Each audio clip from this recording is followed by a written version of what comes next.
Kafni glacier में बरसात के समय में रहना कितना मुश्किल होता है, इस वीडियो के माध्यम से आप देख सकते हैं कि बरसात जब होती है तो काफनी रिवर कितनी उफान पे होती है। इसका एक दृश्य है जो कि दिवाली में है। जैसे जैसे बारिश का पीक होता जाता है तो नदी का स्तर उससे बढ़ता जाता है। इस पूरे सीजन में मैं वही काफनी में रहता हूँ और मेरा एक साथी है जो पिंडारी में रहता है।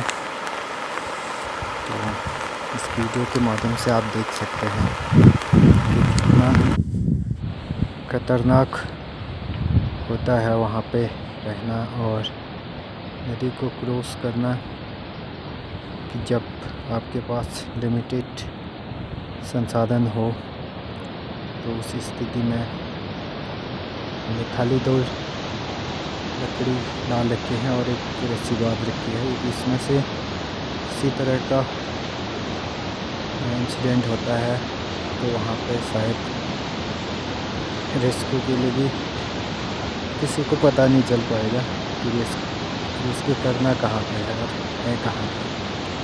तो ये काफनी का है, काफनी ग्लेशियर बागेश्वर उत्तराखंड में, जहाँ पे हम बरसात के सीज़न में मेनली जून से सितंबर तक वहीं पे रहते हैं। तो वहाँ पर हमने अपना एक छोटा सा रहने के लिए बनाया हुआ है Wadia institute of Himalayan geology Dehradun की तरफ से। और ये बयाली गैर है।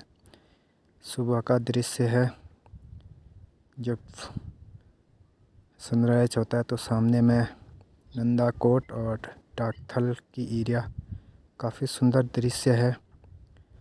मैं यहाँ पे कम से कम 3 से 4 महीने स्टे करता हूँ, यहीं पे रहता हूँ।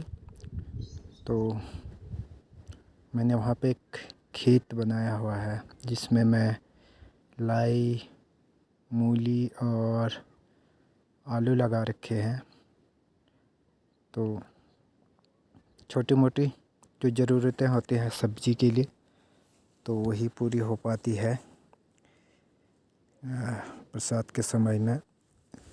तो यहाँ पे खेती करना इतना आसान तो नहीं है, पर कोशिश है कि कुछ उगाया जाए। वहाँ पर रह रहे हैं तो मैंने यहाँ पे उगल भी बोया था तो पूरा हो नहीं पाया, बट लाई, सरसों और आलू ठीक ठाक मात्रा में हो गए थे। और यहाँ पर रहने का अभी जो सिस्टम है टेम्परेरी है,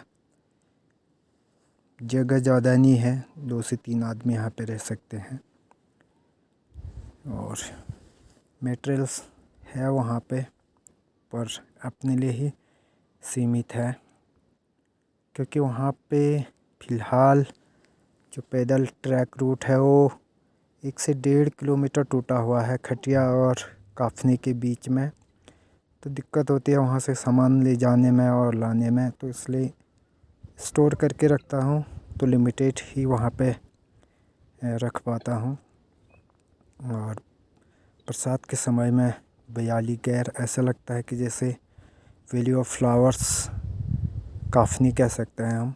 तरह तरह के फूल यहाँ पे खिले हुए देखने को मिल जाते हैं और सामने का जो नज़ारा है पूरा हरियाली है। तो ये आप समझ सकते हैं कि अगस्त और सितंबर का है, जो हमारा पीक सीज़न होता है स्नो मेल्ट का, तो जून से सितंबर। तो इस ड्यूरेशन में पूरा यहीं पे रहना पड़ता है। तो कोशिश करते हैं कि हम छोटी मोटी वीडियो बनाकर इसमें अपलोड कर सकें। मैं कोई ब्लॉगर तो नहीं, पर कोशिश करते हैं कि यहाँ की सुंदरता लोगों तक पहुँचाई जाए और दिखाई जाए, कभी कभार कोई साथी मिल जाता है तो उसके साथ रह लेते हैं, अदरवाइज पूरा सीज़न वहाँ पर कुछ भेड़ बकरी वाले और मैं साथ में मिल के रहते हैं। पर जब अगस्त का महीना लगते लगते भेड़ बकरी वाले ऊपर बुग्यालों में यहाँ से भी ऊपर चले जाते हैं, तो तब अकेले ही यहाँ पे रहना पड़ता है। तो यहाँ पे कई सारे जानवर जैसे भालू या लेपर्ड वगैरह का डर तो रहता ही है।